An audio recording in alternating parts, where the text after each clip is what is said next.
Game Boy Advance emulator on there. Oh, and I had the first Nexus tablet, first or second at the same time. So yeah, I had the emulator and I started playing Pokemon Fire Red, and I was like, "This is the game! Oh man, this is freaking amazing!" And then I played through that and Fire Emblem, and I was absolutely addicted to both. Anyways, long answer to the question. I'm a simple man. I love Squirtle. Squirtle's like, I don't know. He's just, he makes my brain feel good. You know what I mean? I don't know if you have something that it just makes your brain vibe, and all of his iterations up through War Turtle. So that's my ultimate starter. Next to him, I also love Trico. I have no idea who that is. Trico's little lizard that like also is a treat. Okay, so shout out to everybody in YouTube as well. We are simulcasting on YouTube and TikTok. We got a couple messages from Humble Ash early on as this. Join the Dyad Squadron. Thank you so much, Obi-Wan Kenobi, for joining the Dyad Squad. Appreciate your support. Shout out to Darthman86 for being a member for 19 months. Let's go. So when I posted this landing page, we got messages from Humble Ash, who is saying, just dropping by early in case I can't make it. YouTube is mostly bad still, with constant hate, especially versus Rey, the sequel trilogy, and the sequel trilogy fans. Reddit, Twitter also reached a new low. Reddit, most of Star Wars Twitter resorts to Star Wars bashing or sequel bashing and brigading any positive sequel posts. Even the main subreddit has openly defended harassing sequel fans and putting up anti-social justice warrior far-right articles for this. Twitter, I can't tell you how much sequel hate, insults, and direct harassment to sequel fans, and at the worst, genuine sexism and denial of said sexism misogyny is taking hold there. The better people of the fan base need to step in and call all of this out, however big or small our numbers are. Otherwise, Star Wars will truly be lost to a horrible community. And the interesting part about that is the numbers are there. You know what I mean? Like it is the vast majority. There's a thing popping off that I really didn't realize, that the value of the Star Wars IP was so high. I've been doing my own independent research, and I still haven't solidified on a number, but it's north of 60 billion. The value of just the Star Wars intellectual property, right? Yeah. They bought Star Wars for $4 billion. Do you know what a return on investment that is? Like, yeah. That's absolutely insane. And so when you look at it holistically, and you see, like, no, these movies, the sequel trilogy in movies alone, more than paid for the purchase of it, and everything else has just added to it. You know what I mean? Like season 3 of Mandalorian and Ahsoka, you know, got some hate and backlash, and we were told that they were failing and that no one was watching them. But at the end of the year, they were the most watched original shows on streaming. And I don't know, it's just been really interesting to see how how it all pans out, you know? Yeah, and just to kind of add on to that, you know, ever since 2014, their box office share has been outstanding, about 33% of the box office, with about a $5 billion box office adjusted gross, AGI. And it was only during 2019, 2020, 21 where that dipped down. And that's because everybody shut down. The movies were gone. Right? But even then, if we talk about Star Wars and being dead, out of 13 films in 2021, The Rise of Skywalker was still their best box office gross. Yeah. Not 2021, 2019. I mean, a year yeah. after. It's fun because I do wish that Solo had done better, but I remember seeing a lot of people say no, Solo failed because people were mad at The Last Jedi, and then you're like, then why did Rise of Skywalker make $1 billion? So like, I don't know, make it make sense. Is it worth 60 million? You said 60 billion? I'm still in my own research phase on that. I've been seeing people say like 70 billion. The last place I had a solid number was like 2020, and I don't even want to quote those numbers too because 2020 was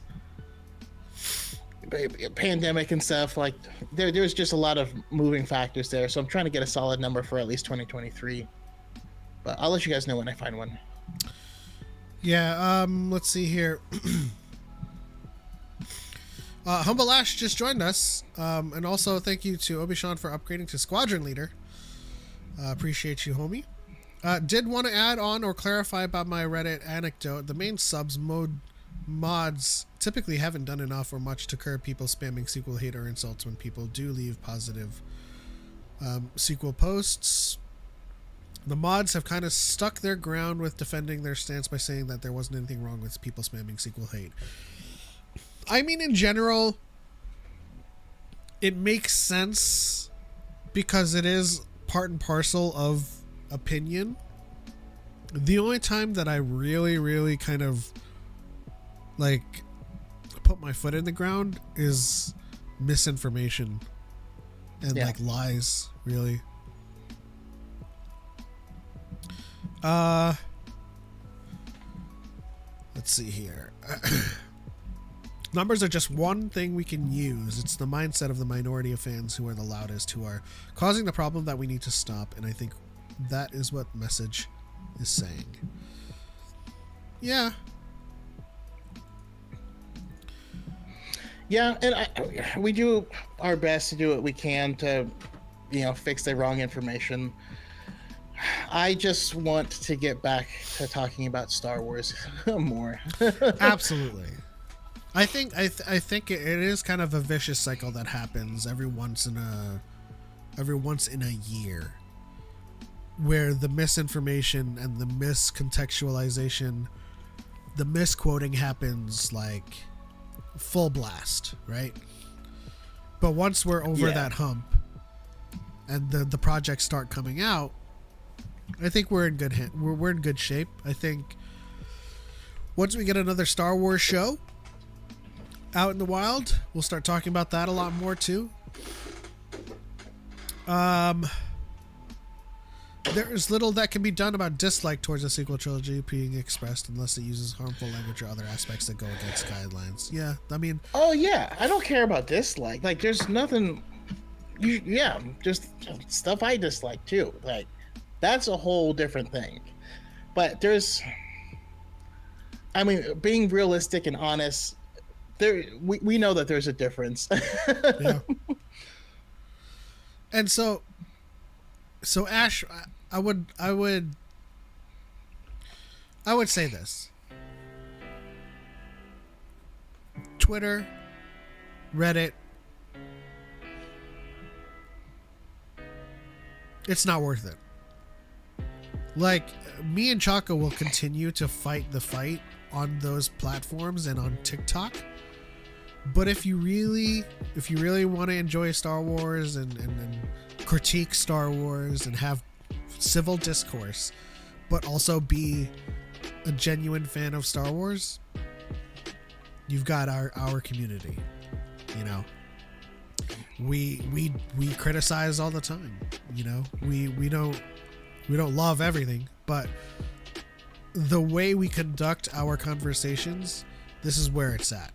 And I've been happy about the community we've fostered and cultivated, where we have so many differing creators and people in our communities that have different favorite shows, can talk about how they dislike this show and that show, and this is the community that is authentic.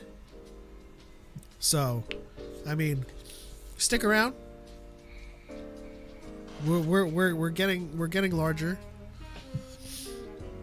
and I feel like at the end of the day, our community is larger. It's just that a lot of us are voiceless. You know what I mean?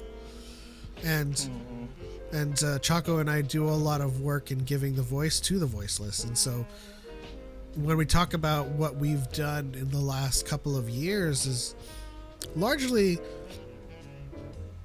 I feel like, you know, all of the creators that I've found in the last 3 years, all the new ones popping up every day, every week, is just people finding their voice finally. You know, I watched the Facts Guy posting videos from the original movies releasing, and there was, you know, there's men, women, it's a diverse crowd, and it wasn't just the white cis het guy's domain.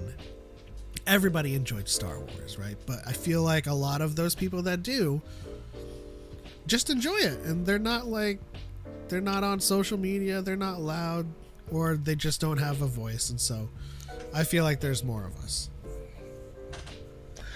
I mean, I'll say this.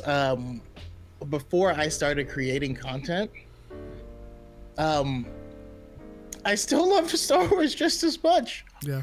I wasn't, you know, in all of these conversations and stuff. So there's plenty of people. But yeah, I mean, while we're still on the kind of downer subject, do we want to tackle the first thing? Yeah, I mean, I feel like a lot of people here wanted our takes on the Sharmina Obaid Chinoy discourse, and it quite simply comes down to a certain section of creators who just make their personality clipping. That's all they do is clip. And they don't do any due diligence to figure out where things come from, what's the context. They just latch onto the words that make them uncomfortable and then look mad on camera. And this subject is also, shout out to Denzel Green for pointing this out too. It's like, do these people create Star Wars content or not? And the answer is they don't. They don't have regular Star Wars content. They don't talk about their favorite characters. Like, I realize that if your account is like, oh, I hate Disney Star Wars, where's your Lucasfilm Star Wars before Disney? Like, where's your content talking about that stuff? Are you a Legends fan? Do you create content on the new Jedi Order, the Old Republic?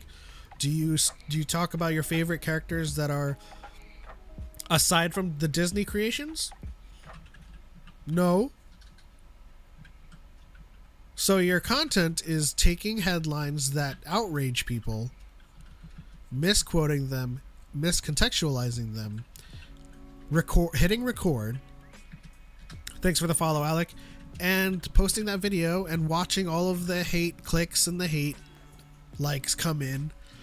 And you've got yourself a formula for money, which is unfortunate but true. What about you, Choco?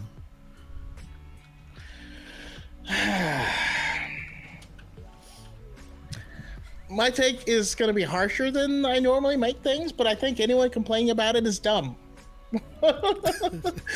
I just think it's dumb. I mean, okay, so I mean, point to was it Mark McDaniel? I'm sorry, I can't remember the user's name, but he asked an interesting question to these people, because there was a lot of people who, when I posted my video showing like, no, this is not about Star Wars at all, they were like, whoa, even if it's not about Star Wars, this and this. And he asked the question like, why aren't you mad that you were lied to? Like that never that doesn't come up. Like you were misled. Why don't you care that these people that you followed lied to you? Like why is that so easy to gloss over? Which I think is a really interesting point. But yeah, it's dumb. It's old. It has nothing to do with Star Wars. Context matters. The other day I said the words "kill that fat bastard." Of course, I was talking about like a raid boss in Destiny 2. But if you clip just those words, you could be like, he hates like context matters. Another thing is she wasn't wrong either. The amount of people who didn't understand the concept of learning about a problem that exists and understanding that you could be part of the solution is uncomfortable, right? It forces you to recognize that. And that discomfort is the catalyst for growth. And that's just, even when you're a teenager, you're hit puberty, you get uncomfortable, you're all gangly, your voice cracks, but you're growing, you know? These people need to stop skipping emotional leg day because they're going to get sore because that's how you grow. And then this idea of like, well, sure, that was just your idea back then, but we don't need that in Star Wars. You know, and she worked on Miss Marvel. It was full of fully realized men that were supportive and super well written. Yeah. And that's happened. So like, is that there's literally no reason. And for people to not like, I don't want to hear any feminist rhetoric, so I'm going to search through a feminist thing to find a quote from 8 years ago. No one is putting this stuff in your face. There is no actual culture war. The people you follow are the ones that are forcing it down your throat. It's dumb. That's true. It's stupid. It's so true. So listen, guys, when we see a trailer and we get excited about a project, we're talking about what's happening in the trailer, right? We're talking about what's happening in the project. And gosh, Choco just hit the nail right there. The only people forcing anything down your throat are the people that are constantly complaining about it.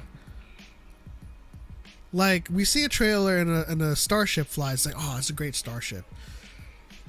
One of those creators is going to make a comment and say, why is the starship pink? Anyways. Bram says in the chat, confused about which creators you're talking about. I've seen a lot of people with issues who have made actual Star Wars content for years.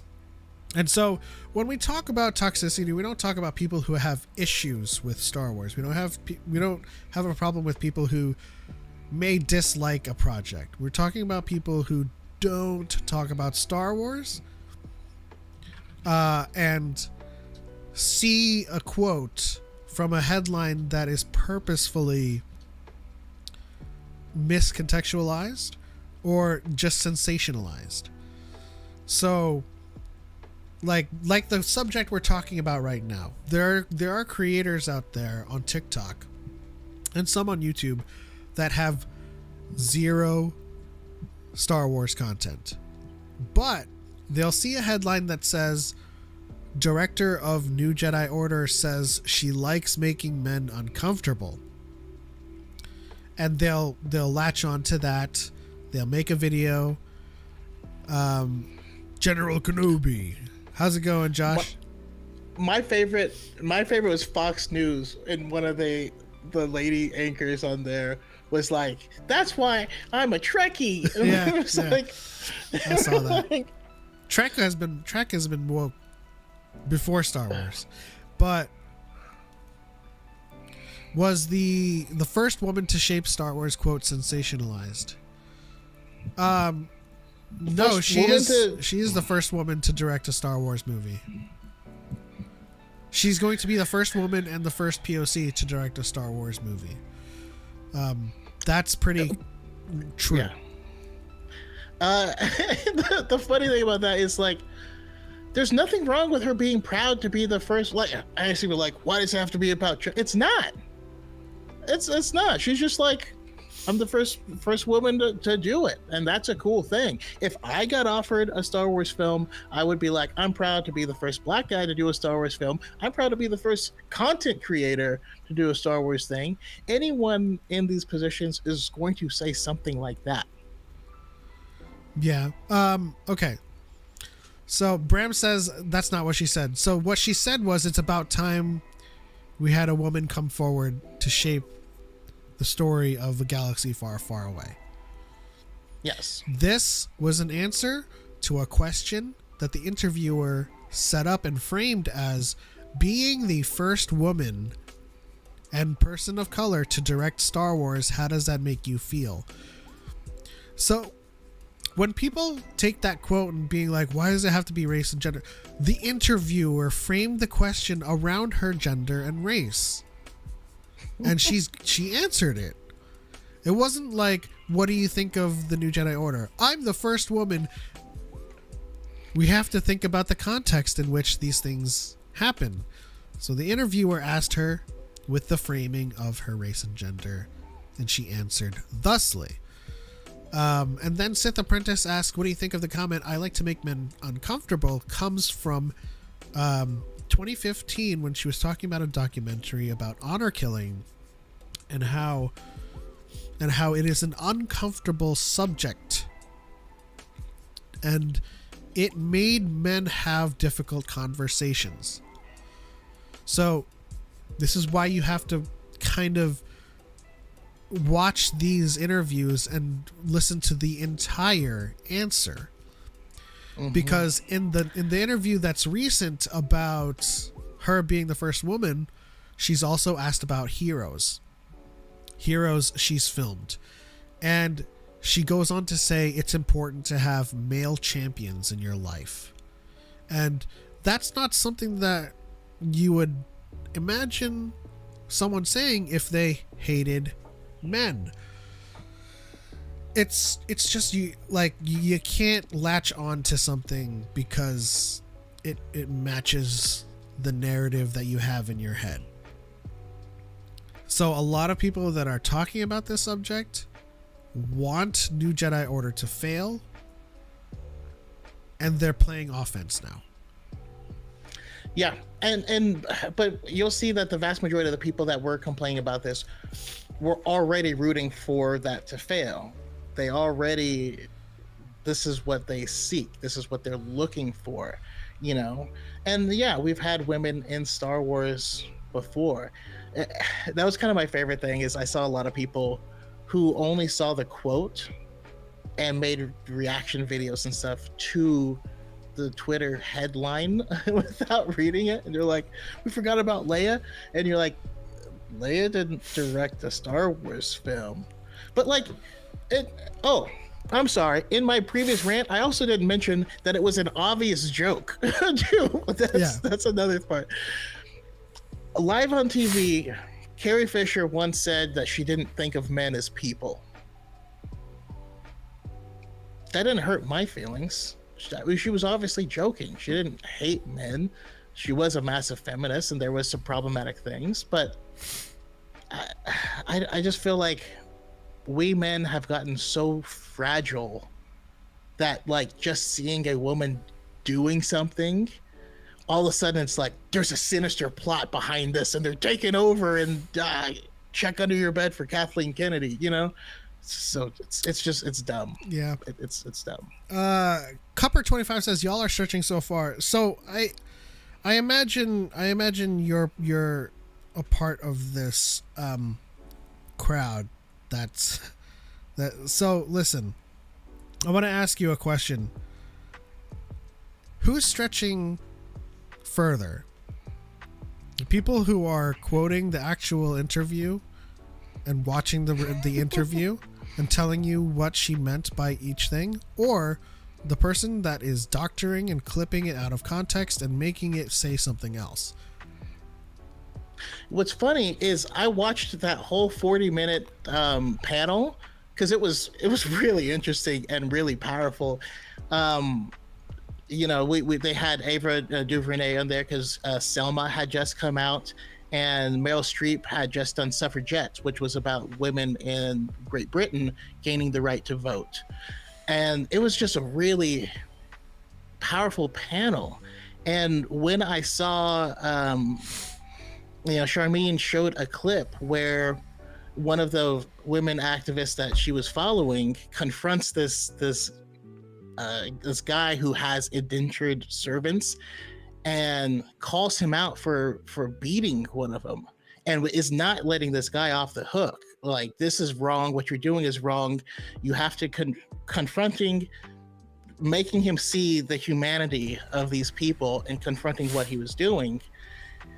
And after seeing this, I was almost mad because I want her to do something in the rebellion era. Like the way it was shot and framed, I would have loved to see if she could do a Leia related project, but I will have to settle for what we get. Super talented though, and fighting tyranny and hatred, and having rebels stand up, against violence and oppression. That's what Star Wars is. Yeah, and the thing that frustrates me the most is people who are commenting, this is already going to be a terrible movie. And to them, I would love a pledge that they are not going to see it. Yeah, Pledge today. If they didn't see it. If you think it's going to be terrible, just based off of what you think of the director, pledge not to see it. Otherwise, at this point, you're kind of hate watching it. If you've already concluded it's going to be terrible, you're either hate watching it or you'll love to watch terrible things. Let's see here. Bram says the quote was insulting because many women shaped Star Wars behind the camera. Even though the interviewer framed the question that way. I mean, that's true. Marsha Lucas, Lee Brackett. But she was talking about directing. Yeah, that's what she was talking about. Cupper says, I pledge not to watch it. Awesome. Appreciate Beautiful. it. Let's see here. We have a guest in the wings who would like to contribute.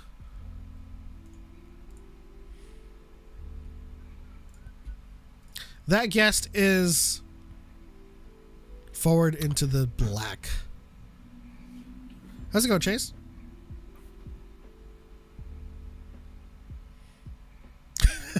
Chase, you're in. Say something. Thanks for the likes, Charlie. Humble Ash says definitely agree. Element, if those are already just yeah.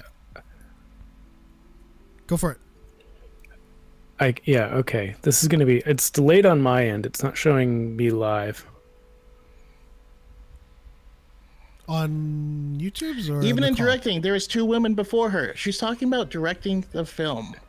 I don't know I don't know how else to explain it. But she's the first woman to direct a Star Wars film, and that's what she's talking about. Yeah, I think for the most part, Brams, you're reading too much into it. The interviewer said, "How does it feel to be the first woman to direct a Star Wars film?" And that's how she answered it. I mean, I don't think there's any kind of pretentiousness behind it. I don't think she was saying, "Oh, let me tell you, I'm like the first woman to just contribute to the Star Wars franchise in general," And I think to try and find, I think it's weird to take what she said, acknowledge that she's talking about directing a Star Wars film, and then bend it into something else. KG, this interview that we're talking about right now specifically was recent on CNN for New Year's.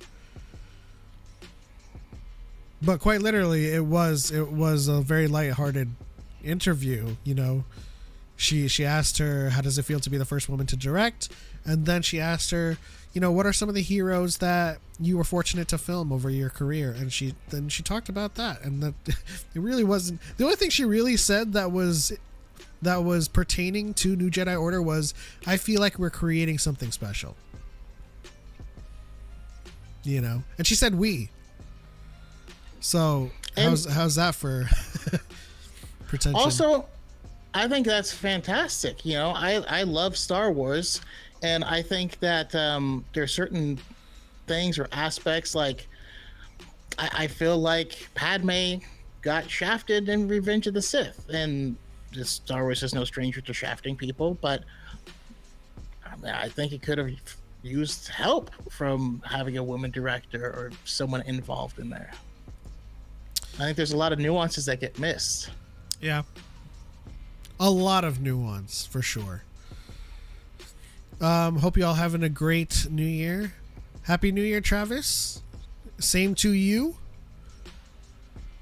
We're getting a lot of discussion. This is a great discussion so far.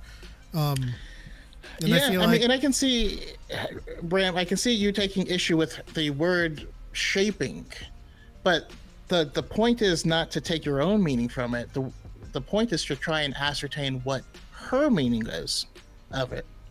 Now, you can say she should have used a different word, and that could be a fair criticism, but I think this is the reaching part. Yeah. I don't think you're bending it, Brams. What I mean to say is I think you're looking too much into it. Like you're over analyzing it. It was a simple answer to the question, how do you feel about being the first director? And that's how she answered it. And I don't think she meant any slight to other people. You know, I think for the most part, you know, she's going to be the first woman to direct a Star Wars film, but also the first woman to write a female character lead. And we will need that perspective from a female, you know, for authentic character work. If you're someone that, you know, didn't like how Rey was written before, for instance, well, let's see what happens when you have a woman writing her. Yeah. Maybe we can see some change or improvement. You know, the point is, there's no reason to not be hopeful unless you already have a conclusion and you're looking for information to point you to that. All right, let's bring in our guests here that are waiting in the wings. See if they are working now. Hello, one and all, to our callers. I hear you. All right. Can you hear me? Yes. Can you hear see us? me? Can hear and see you. Great. Okay. So, we'll start with Chase. Forward into the black. If you want to introduce yourself and go on with your what you have to say. Sure. Yeah, my name is Chase. You can find me on TikTok and Twitch at Forward into the Black, talking mostly about Star Wars and video games and stuff like that. Talking about scary movies and weird movies as well every once in a while. And my apologies. Love it. Yeah, I love that. What a great film. Thanksgiving is up there with The Godfather. And Rubber. You know, I haven't seen Rubber. But I need to. But my apologies. As I was trying to figure stuff out, the topic I assume is still kind of on the director for the new Rey movie. Yep. Yeah, like my take on that is I'm not familiar with her work. She seems to be a very acclaimed professional filmmaker. It seems like her forte is documentaries, which I think could be interesting. I think it's an interesting choice to do a movie like a Rey movie, which would be a very assuming mystical type movie based on the New Jedi Order. So I think what you guys were kind of saying earlier about like having her do a Leia movie that's more of a guerrilla style, like boots on the ground rebellion movie might suit her better, but also who's to say that she's not really good at this as well. So I'm very excited to see what she does and what perspective she brings as that type of filmmaker, because we've seen tons of filmmakers do like out of left field movies that's not their like regular style. That's fantastic. So I'm super excited. Russo brothers is the obvious, Mm-hmm. Well, she did Miss Marvel. She also produced a documentary about bomb disposal unit who were defending their country. And I think largely I enjoyed Miss Marvel, but I think the topics that she tackles in her documentaries are very indicative as to how she can frame the lens with which we see Star Wars. I 100% agree. But the fact that Miss Marvel is more recent shows that not everything she does is going to just be about Activision. She's taking the place of Bobby Kotick. He's gone. And she's coming in. And I'm getting fuzzy here. I have the YouTube up, so I don't see it in real time. But additional to that, like all of the guys in the Miss Marvel show were great. Like her dad was awesome. The rabbi was awesome. Her friend, she ended up having 3 love interests. Both.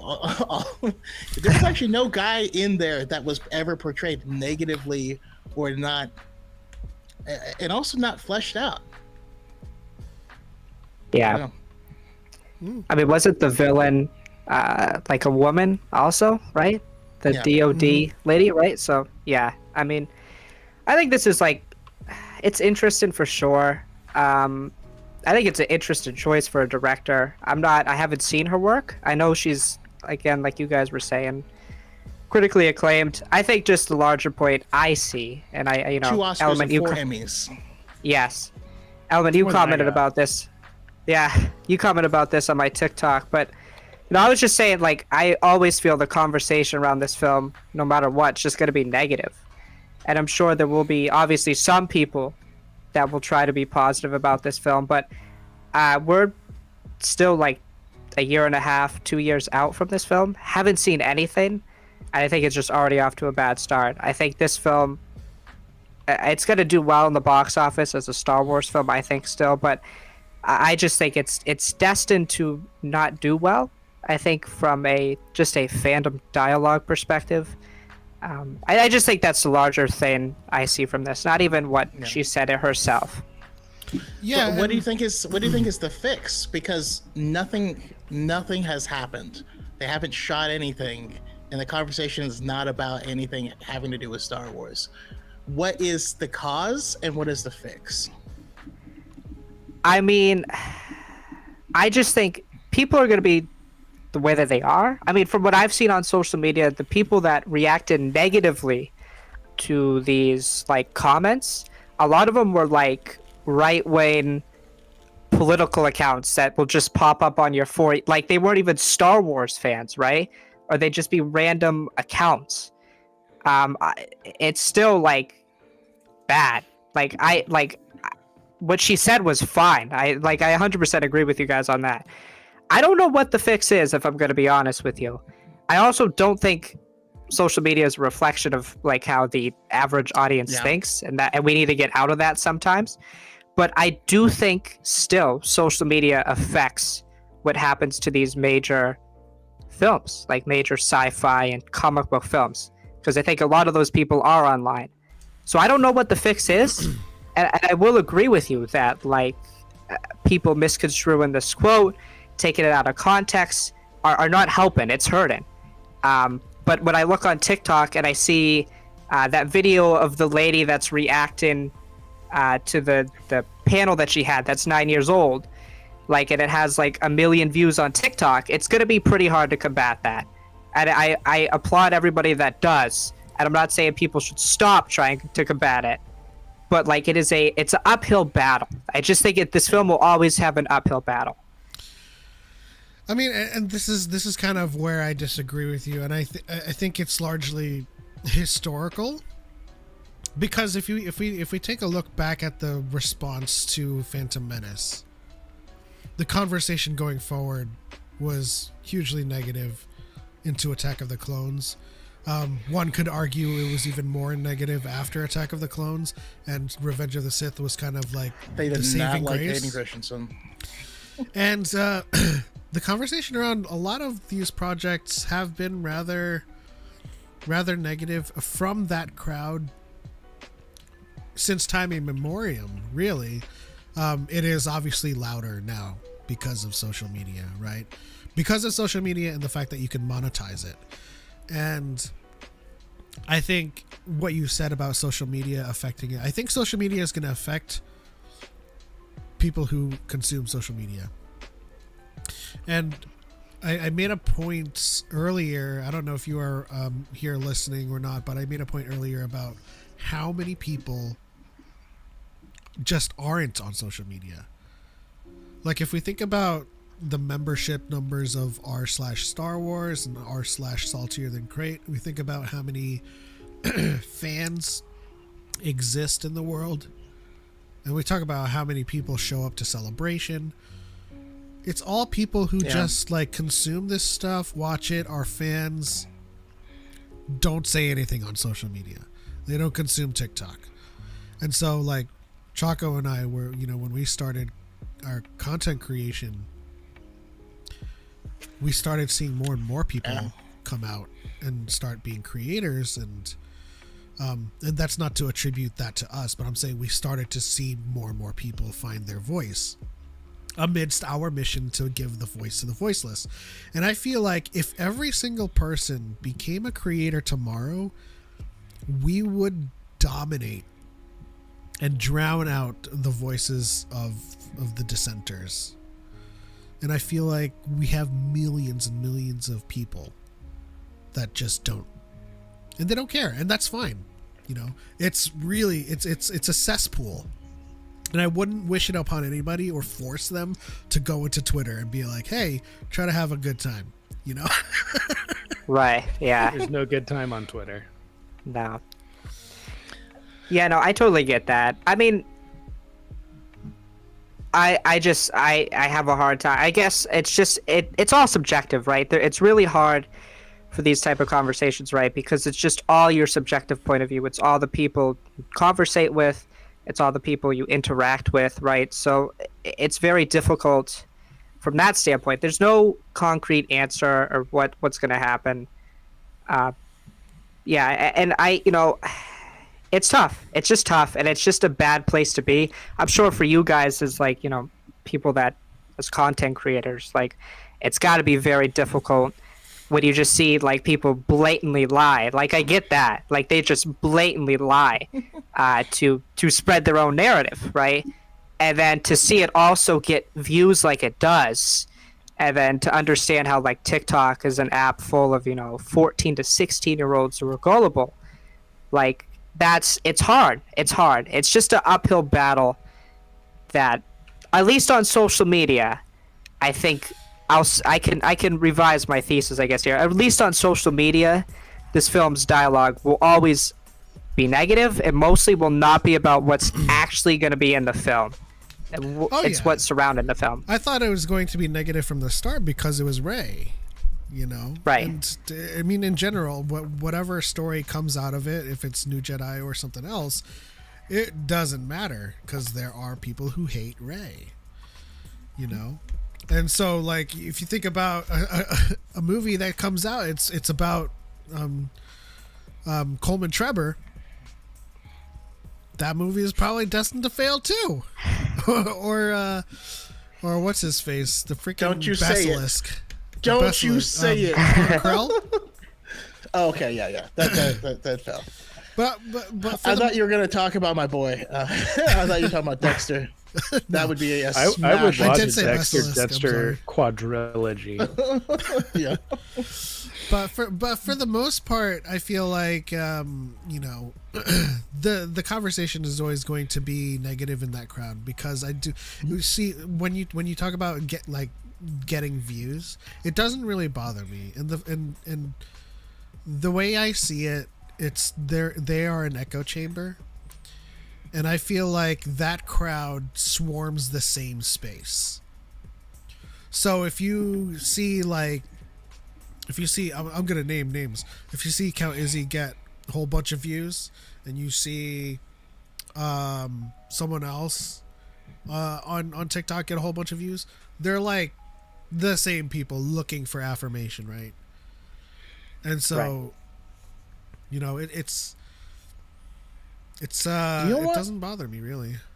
What bothers me is if somebody will have watched that and believe it, and judging from watching Choco's response and seeing a comment on there saying, "Oh, I didn't know that. Thank you for clarifying that." It's like, that's one person. We got one person. Right.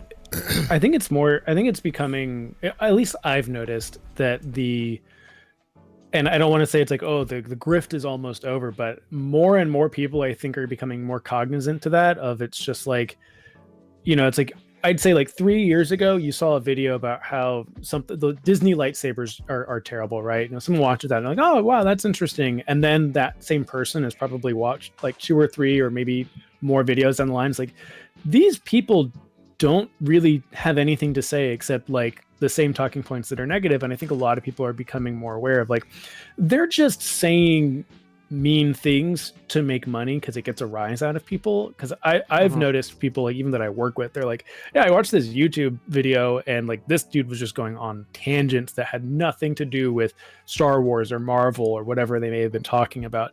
So I think more people are understanding that style of content is not really legit, and not a source. And I think what Hammy said is a lot of these people that are engaging with this content are younger, 12, 14 years old. So I think, yeah. Right. Well, I think on the other side, I think The Force Awakens came out in 2015, right? Mm-hmm. So we're going to be at a 10-year anniversary since The Force Awakens. So we have a whole new group of people that grew up with the sequels. They grew up with Rey, and especially younger girls and young women that grew up with this character, and now they're getting a continuation. They're getting what we never got with Luke Skywalker. And so I think that group of people is going to show up for this movie and be very vocal about it. And I think that's great for them. It's one of those things, I'm not upset that I didn't get my Luke Skywalker movie 10 years after Return of the Jedi. I'm happy that someone is getting the Rey Skywalker movie 10 years after Rise of Skywalker. So I think there will be a group of people that are excited for this movie because this is their Star Wars. In the same way, if you would have told me in 2005 that some people, their Star Wars is clone troopers, not stormtroopers, I would have been like, you're crazy. That's never going to happen. But that's what it is now. Yeah. And we'll have a lot of these kids joining TikTok at the correct age to talk about stuff. Which will be interesting to see. I am super excited to kind of eclipse the moment where the new generation finds their voice too. Mm-hmm. That's gonna be interesting. Choco, I know you've been meaning to say something. Oh no, it was a momentary thing. The moment has passed, but I mean, I did mention it early, but I haven't mentioned it on the show. So we were talking with Master DePaul, and he asked us earlier, why, if this stuff is just seemingly never ending, so why fight it? Why talk about it? Why make content about it? And then my response is Qui-Gon's quote from Master and Apprentice, and I just gotta read it. Sorry. Go for it. It matters which side we choose. Even if there will never be more light than darkness, even if there can be no more joy in this galaxy than there is pain, For every action we undertake, for every word we speak, for every life we touch, it matters. I don't turn towards the light because it means someday I'll win some sort of cosmic game. I turn toward it because it is the light. All right, that's why we fight it. Yeah. Can't not. I think that can be applied to so many things, Wish I not could. just like Star Wars discourse.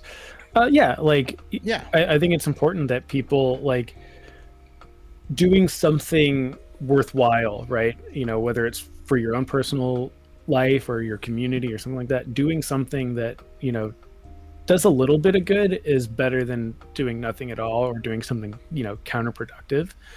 And yeah, I think that's a big part of it. I think that's why people still make content. Like people wouldn't have the perspective they have of the prequels today if there weren't people like me, and I'm sure you guys, like saying like, look, I understand the dialogue is kind of terrible. I understand the CG is not going to age well, but these are good stories with good characters and interesting lore. And this is a bigger Star Wars galaxy now, and there's so much more to look at. There's vehicles and planets and types of Jedi. You know, it's like this is something that like we've always wanted.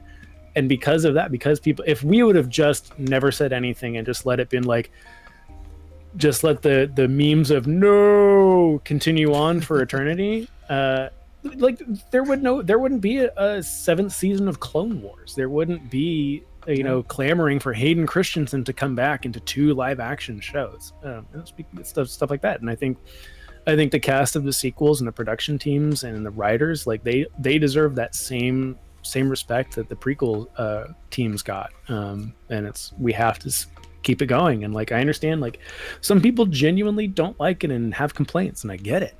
I have complaints about the sequels, the prequels, and the originals, but I still love all of them. And yeah, I'll keep being like, yeah, the sequels are awesome. I enjoyed them. I want more. And if we don't, it'll just go by the wayside, and they'll make a movie that no one will go see. Yeah, I think. Yeah. Go for it.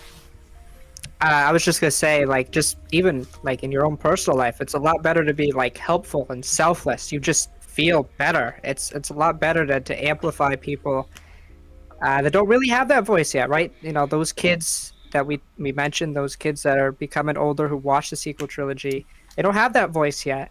I'm not a huge fan of those films, but like, hey, that's just me. I don't like them, but I'm not gonna, knock somebody else if they like them. We can have like, I think it's also important to be able to acknowledge the fault of things, but do it civilly, right? Even if we love something, like I love the prequels, but like, what Chase was saying, like we can acknowledge the faults of them. And I think that's an important thing to do. And I really think more people, whatever side of the Star Wars fandom they're on, I think more people would be able to participate in conversations if we could approach things like that way. Like, hey, I believe I love this thing, but X and X is wrong. And I just think that's the problem with, discourse in anything, but, specifically with Star Wars, I think we go at it this, recently it's become like a side thing instead of, hey, this is Star Wars. We all want it to be good. And again, there's going to be some outliers both ways, right?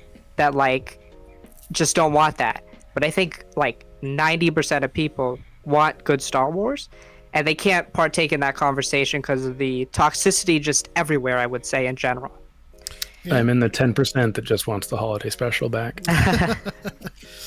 And I guess my response to what DePaul prompted earlier was, I fall back on a quote too, and that's, if I'm not part of the problem, I'm therefore part of the solution, is a bad quote. And it is... I do what I do to reach one person at a time. It doesn't matter how many views I get.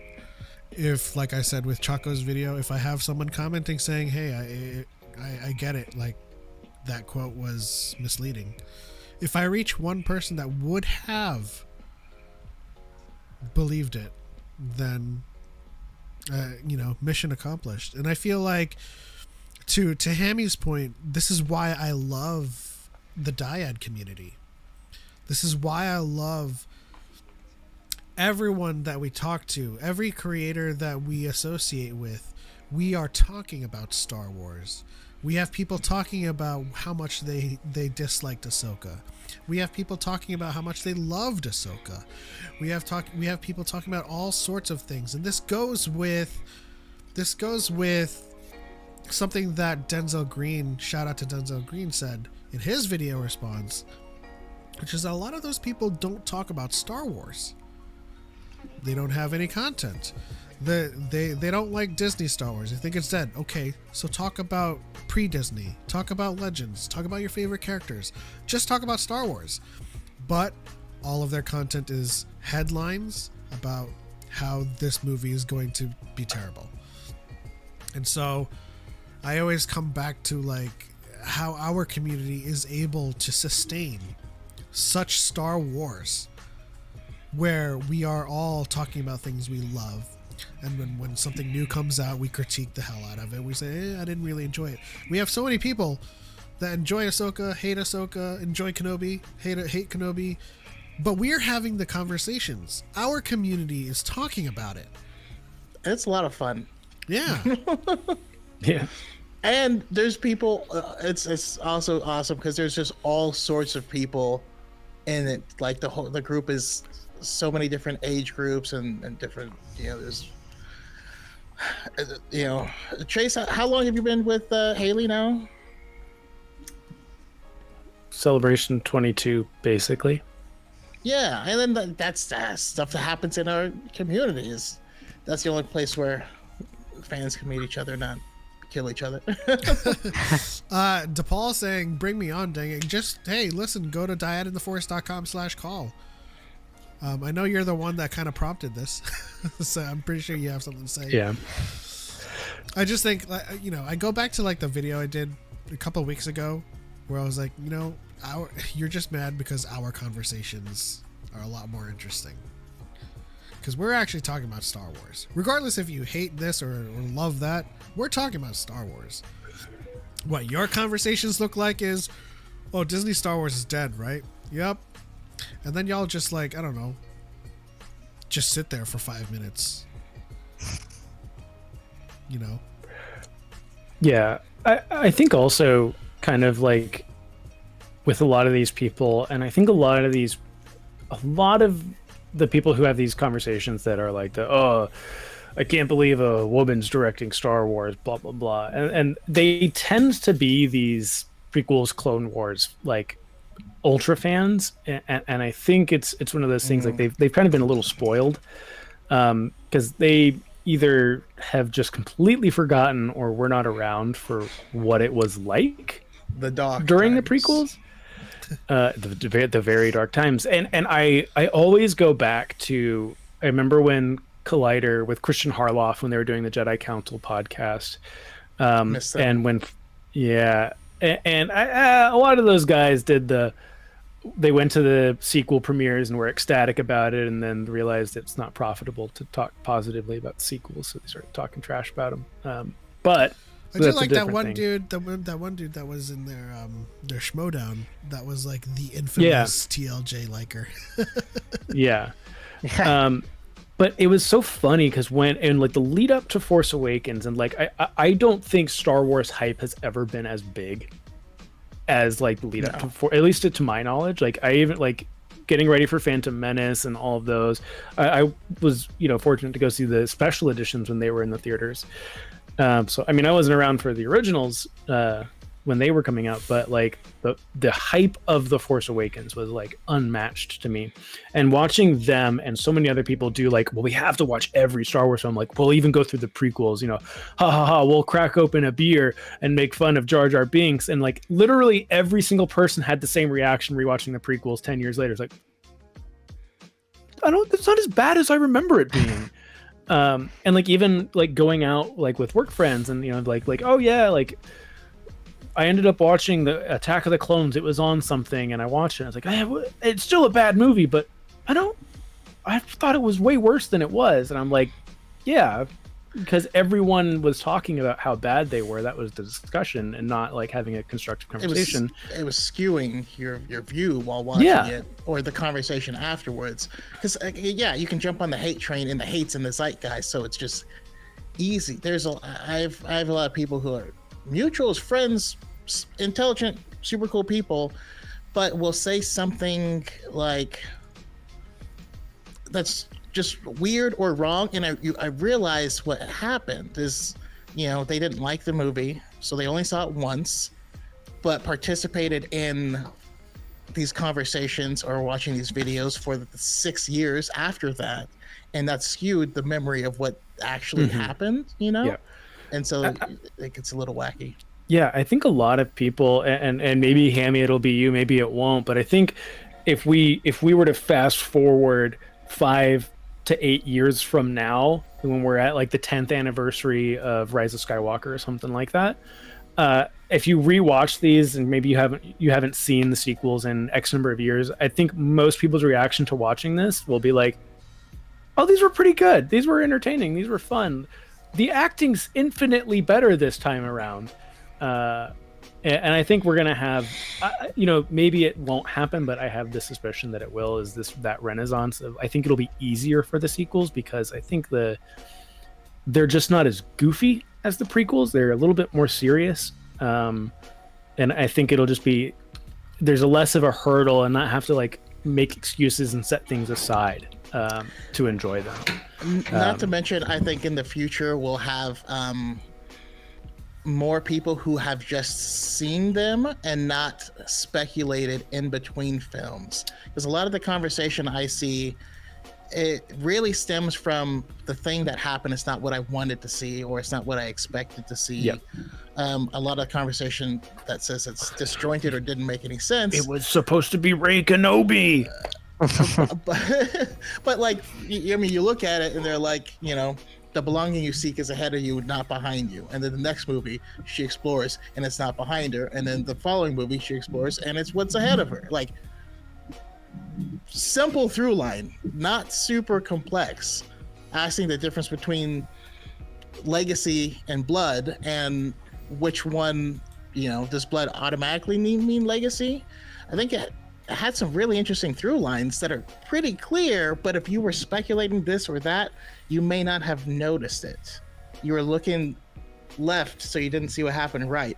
I think in the future we'll have people who have just seen it as a whole and can comment as a whole.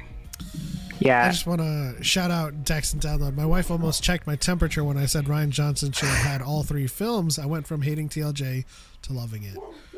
That's the stories I like to hear, Not that we're always trying to convince people to like what they don't like. It's always just like, if you've ever like for me, for example, on subsequent watches of Rogue One, it has hit different, and I didn't like it at first. It hits way different after Andor. Oh yeah, but that's Star Wars for you, DePaul. Hey, what's up? What's up?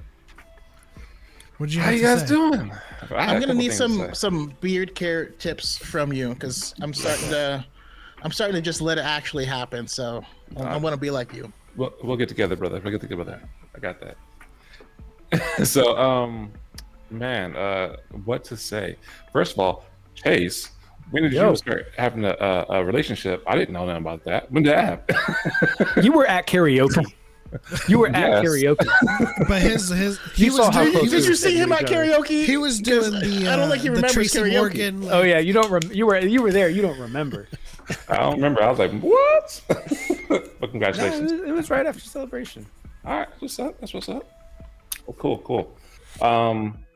So, man, I know we kind of talked earlier, and I did kind of like get the ball rolling unofficially with this whole not a discourse, but conversation about this. So here's my 5 my minutes. Thing. 5 minutes. I don't need that. I'll do it in 3. So my thing is this. I agree with everything you guys said, and I'm all for the whole. You got to do something. Yes, we all have to be at light, or most of us try to be at light. Doing nothing doesn't achieve anything. It just makes stuff not get better. I get that. My issue is that don't put too much. Well, when people put too much energy in to trying to knock everybody down, and then takes away from that light. And that is what gets frustrating, because like, hey, what, like, for instance, like I see it too, but I don't stitch it anymore, or I don't talk about it anymore, because we know that they're stupid. We know that they're doing it for clicks. I can easily, like I said earlier, create a channel that will rebuttal everything and cause like clickbait and people to get pissed off and have an uproar, cause that drama to get those clicks and views. But they do it because I should have sent the super chat in, but I smell profit. Plain and simple. I smell profit. So, and that's why they're doing it. It's not because they probably believe some of it, and some of them are sheep, and some of them are just like doing it just for the fact that they don't know any better. They think that I have to do this to fit into the cool kids club and all that stuff like that. And it sucks. It really sucks. And it's sad because, you know, I can go on. Like I said, I don't have enough time for this. But You said you could do it in 3 minutes, man. I thought I could, but I get passionate about it. No, I get what you're saying, you know, and that's why, for the most part, when me and Choco kind of dunk on misinformation, we try to make our next video talking about Star Wars again. Mm-hmm. You know, and that's kind of like as we said earlier, that's the fulcrum that you need to find. It's the balance with which you create content, right? You got to make sure that, like, when the misinformation is severe enough, you know, you got to call it out and make sure people know what's really happening, and then talk about Star Wars again. You know, we are Star Wars creators for the most part, and so that's what we try to do, at least. But, you know, the time limit was given so that we can move on to the next one. And you guys can participate in this conversation as well. But I was asked on one of my videos, how would you write New Jedi Order in 4 films while answering the question, does the galaxy need the Jedi? And I wanted Choco to first give his take and then to watch mine. But that'll be later because it's a whole 8-minute goddamn video. But just to kind of like keep things on rails and not to kind of get lost in the weeds, you're basically answering, how does the film start? What's the conflict? What is the resolution? How does the film end? And then move on to the next one. So let's see what Choco can put up. And if you guys, you can use this time to think about your own thing, feel free. But yeah, so all right, so for me, it begins with somewhat of a montage, right? Because I don't want to see Rey training all of these younglings, right?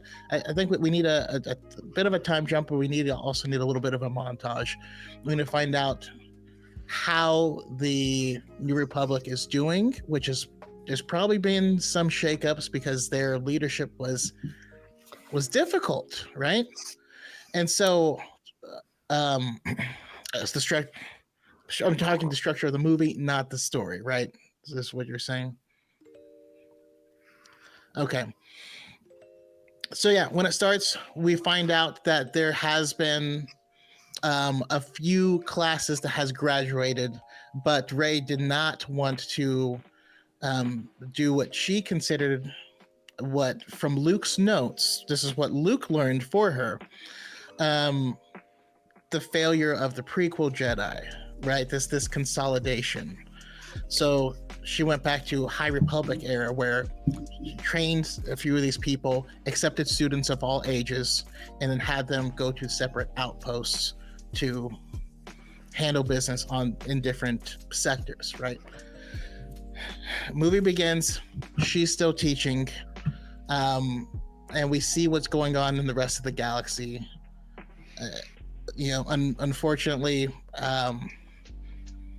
the person who was the first senator, has passed away, and now there's unrest.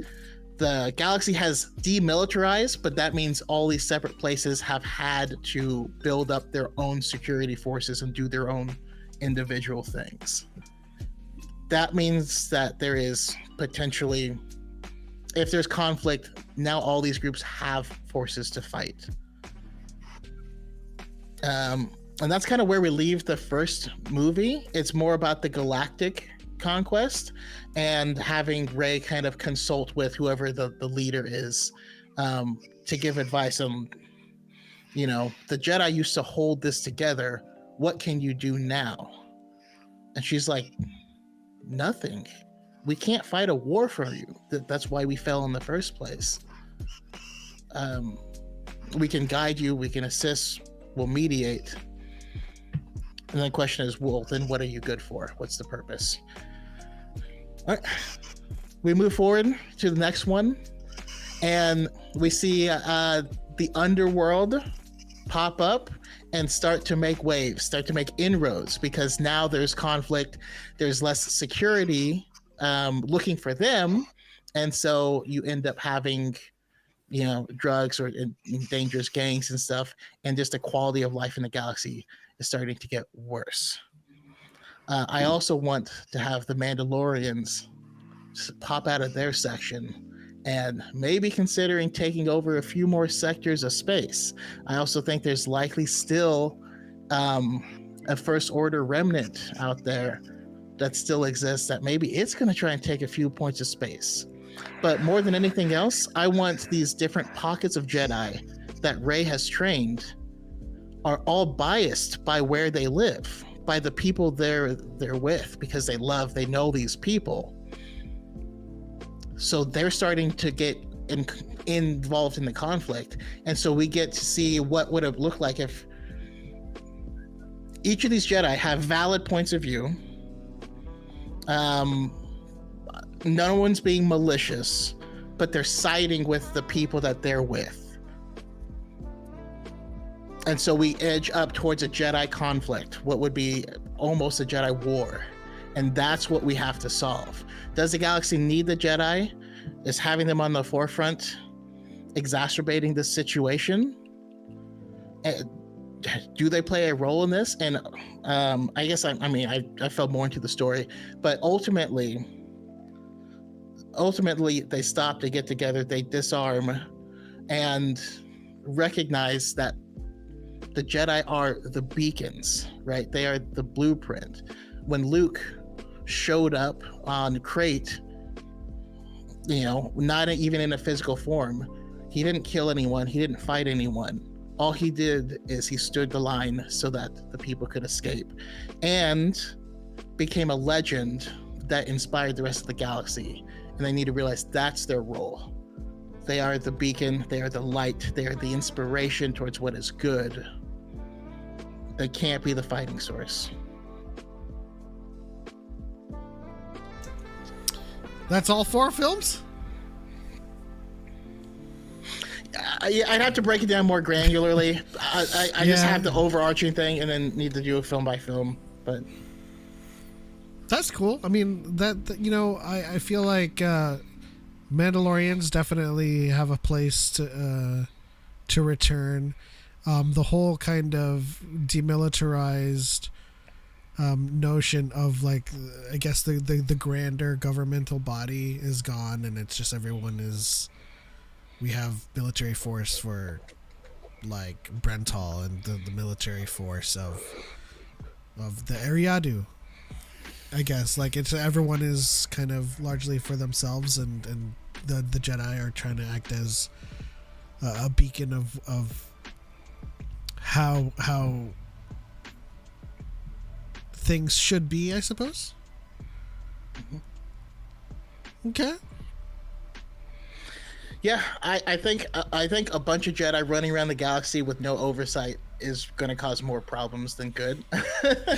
And so but I also really want to show the bias that's inherent in whatever your own surroundings are. I want to introduce something that, you know, makes them almost go to blows with each other, or maybe even start. But both of them are altruistic. Both of them are doing what they think is the best thing for the galaxy. But does the means don't it doesn't warrant those means. Yeah. No, I mean, listen, that would be kind of cool. Jedi versus Jedi. But like they're kind of like, it's like two people who agree with each other but agree so much they're fighting each other. It's like, no, I agree with you. It's like, no, I agree with you. Punch.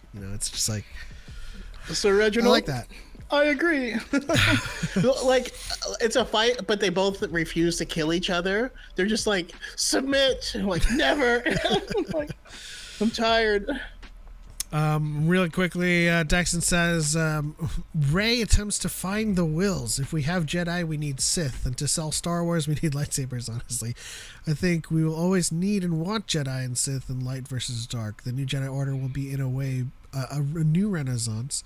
It will almost be like the High Republic and their method of helping the Outer Rim planets. Okay, let me give you this.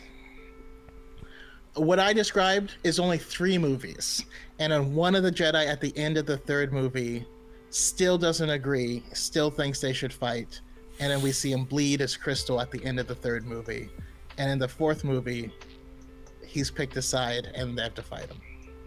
Oh, okay. Eliana says the first movie is the New Republic is trying to militarize the Jedi because of an outside force, and on Mando Visor? Wait, no, because of an outside force and on Mando Visor. Oh, okay, so that's a teaser. The second one is Mando is led by Ragnar Vizsla. Cause problems, Jedi versus Mando. 3, Grogu Ex Machina unites all. Okay. And I suppose 4 is like the rise of Grogu species. Like, we finally, that's what I'm Yeah. That's where I'm going out based off of your story, but that's cool. I love the Mandalorians kind of coming back. Yeah. Chase, did you come up with anything? Yeah, it's always something I've thought about. Reading a lot of the books growing up. The expanded universe books, and then kind of like what we got with sequels, and then after the sequels, thinking about it. But like, I did jot something down. And sorry, it is literally a 2-minute jot down. But yeah, like, I want 4 movies to me is too much. But I did 4 That's movies. the prompt, it's just it like 3 a trilogy is good. Very rarely is the 4th one good. But kind of how it is like, I think the idea of Rey starting a Jedi Order successfully, I think starting with success, like, hey, the Jedi are back. But I think because it is, we don't have the Jedi of the Republic, we don't have the High Republic Jedi. This is what Luke tried and couldn't do, and so we're on round 2 with someone who has even less understanding of what the Jedi used to be, but they have the texts, so that's something. So I think it should be like a successful but clumsy start, where they try and help the New Republic, but they seem like they're getting more in the way than they are helping. Like, lots of lightsaber fights in the first movie, and lots of those lightsaber fights going wrong. Like the idea of a student throwing a lightsaber in a battle somewhere, and blowing something up that they shouldn't have. These are untrained kids. They're wild. Was the dark side going to show its face again? Something like that, where there's a lot of skepticism of things not going super well with the Jedi, with the New Republic. I don't think the conflict should be a galaxy-wide conflict in the first movie. I think it should be contained, kind of like Drengir type thing of like, this is a threat, but we're just going to keep an eye on it. And then movie 2 is kind of where the New Republic starts to have more issues. I think just kind of having that government thing, is it starting to resemble the Empire once again type deal? And then that's when I think a new threat comes in. I think there should be whispers of an old Sith religion and the outskirts of the galaxy doing bad deeds, right? And then when they are trying to help, when the Jedi are trying to help in the second movie, things go very wrong, and shaking the faith of the Jedi from the galaxy at large.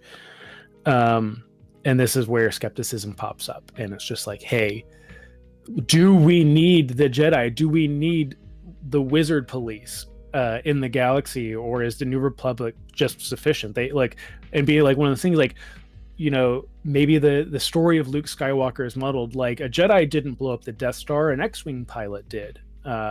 Stuff like that.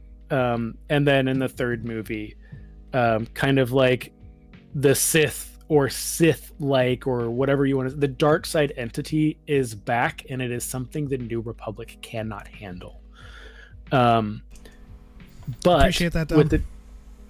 with the New Republic kind of being the New Republic and having he would be probably dead at this point, but Senator Ziona, like Kaz's dad, Hamato Ziona, I think is his name. Is that right?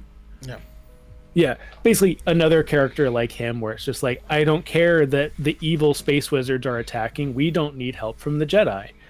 And then I think one of my favorite things from Ahsoka was Hera at the hearing with the Senate and just like grilling Ziona. And I think having Rey in a similar situation in front of the Senate as like the leader of the Jedi and just being shot down and just defeated by her allies would be really interesting, and shut up all the fanboys like Rey never struggled.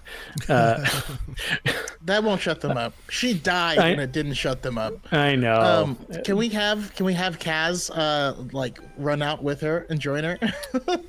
You know, as much as like, and I know we've talked about this like on other episodes and stuff.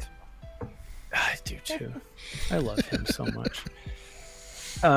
As much as I feel Star Wars is about like that, the rebellion versus the Empire and that theme, I do think if there is a new Jedi Order series, it should focus on the Jedi. I think it will make a lot of people happy, and I think if the politics and the ground troop stuff gets in the way, I think a lot of people will think it'll be a little muddled.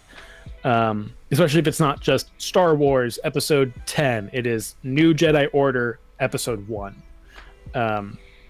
But I do think the last movie should be the big conflict with the Sith or whatever they may be, and where the New Republic has to get help. They cannot take on whatever it is without the Jedi. And I think this is, I would like to see more than anything, is in the final resolution of this series, is it can be as simple or as big as you want it. The problem is solved without a lightsaber. Like whatever it is stopped without, like, sure, you can have a big lightsaber battle, but at some point Rey, who definitely has a staff lightsaber now,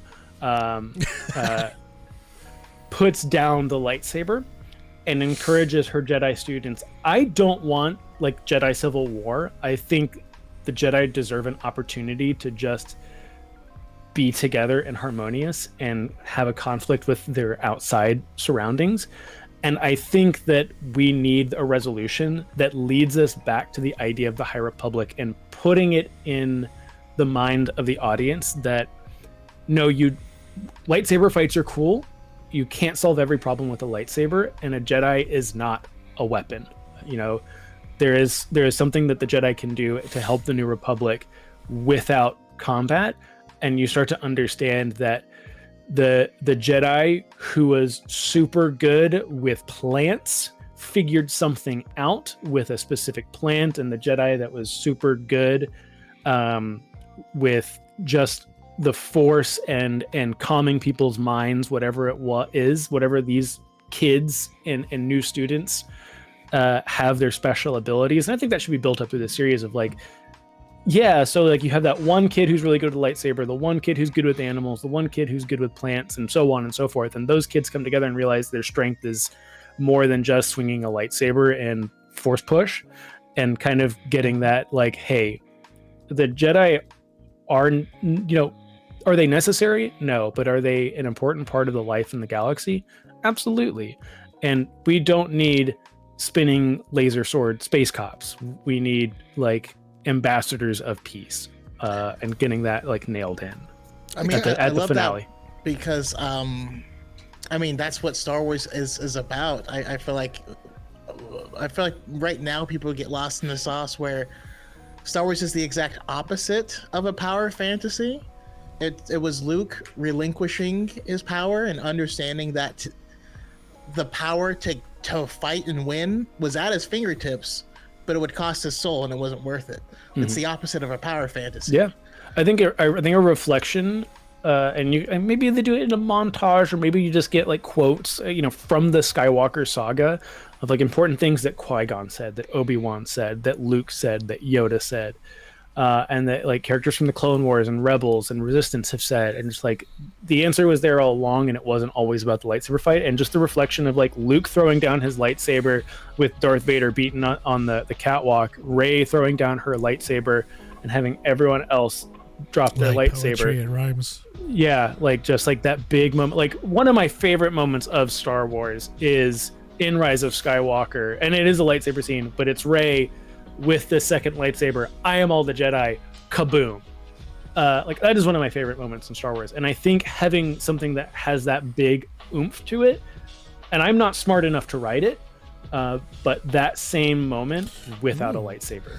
I think that could work in the same vein as that moment in The Rise of Skywalker, where something so wicked, so dark side is so pervasive that she's trying to deflect it with the lightsaber, but can't. Yeah. And the moment she throws down the lightsaber, she surrounds herself in light and becomes like a paragon that can deflect it, because she does not. Your weapons, you will not need them. I think that's a great thing. Like however it executes, like throwing down her lightsaber, that's cool.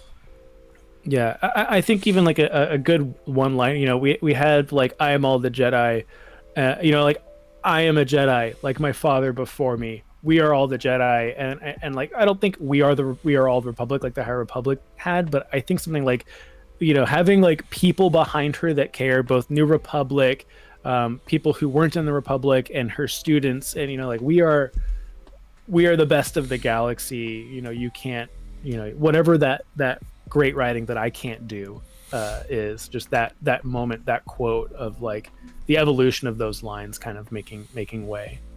Whatever you say about your own writing, you're going to be in the writer's room for sure. Yeah. Fuck, man. I'm thinking something like, there's the fight, and the person's like, you can't win. You're not powerful enough. And she's like, if I'm in the writer's room, man, Rogue Squadron finishes the job. She throws out her lightsaber. And then 37 X-Wings just blow everyone up and be like, got it, guys. Wedge is like got a CPAP machine. He's like, I fucking did it, guys. I saved the day. No, but I she could be like, I've never been able to win on my own power, but I'm not alone. And then, that's when the... I think even... And then she goes Ultra Instinct and drops her lightsaber, Ultra Instinct Tai Chi, where she's fighting with her hands, but they can't hit her because she's... Force bending? Like Neo in the Matrix, when he realizes like the gun is not the solution, and all he does is he puts his hand out and he stops the bullets, right? And he realizes he doesn't need to like go gun to gun. He has like a power within himself that is greater than that. And I think like even long just as it like ends with the same Rage Against the Machine song, I'm yeah, absolutely. Ray learns to fucking force fly, and Rage Against the Machine plays. Hold on. That's gonna have even more implications on Rage Bait content. If Ray is the one to learn oneness with the Force instead of Luke. I think, what I think is interesting that Disney has been doing is they've been kind of trying to like sneak in these like, guys, remember these things we wrote in the sequels that were like important, and just kind of like sneak those in, like with Kenobi, and being like, when Leia's like, oh, I'm not a Organa, and like Bale's like, pardon, don't you ever say that. I think those little moments of trying to hammer it home, and I think like Rey having a conversation with someone on the dark side, and it's like, look, my grandfather was literal space Hitler, and I turned out okay.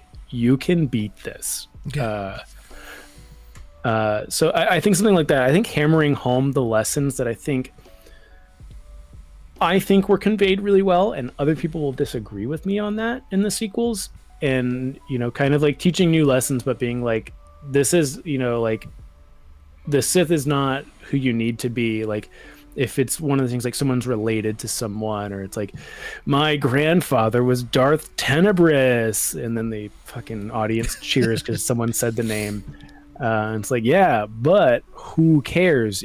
Your third cousin was the Bith in the cantina. Your third cousin has 12 death sentence. He has death sentence in 12 systems. But Kenzie, like, go ahead. Kenzie says, My mother was TikTok, Darth Talon, and you're like, oh, that explains it.